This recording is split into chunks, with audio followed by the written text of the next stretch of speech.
মহেশখালী এক গ্রাম পঞ্চায়েতের প্রাক্তন প্রধান ছিলাম, তৃণমূলের প্রধান ছিলাম।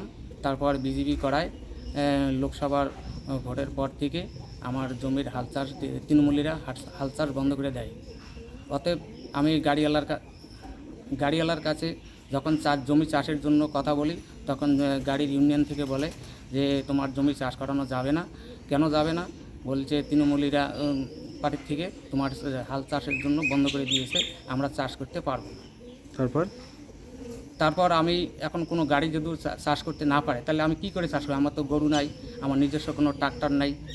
এই অবস্থায় আমি প্রশাসনের কাছে বিনীত অনুরোধ, যাতে আমার এই জমি চাষ করার জন্য সুব্যবস্থা করে দেয়, তার জন্য আমি বিনীত অনুরোধ করছি।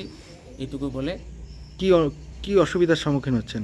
এখন চাষবাস করতে পারতেছি না, জমি যদি ফসল করতে না পারি, পরবর্তীতে আমার বাচ্চা কাচ্চা নিয়ে কী করে জীবনযাপন করব? সমস্যায় পড়েছেন? সমস্যায় পড়েছি। কত বিঘা জমি আপনার? আমার জমি 12 বিঘা, চার জমি 12 বিঘা। কিন্তু চাষ করতে দিচ্ছে না? না। আপনার নাম? আমার নাম দয়ালচন্দ্র রায়, মহেশখালী গ্রাম পঞ্চায়েত।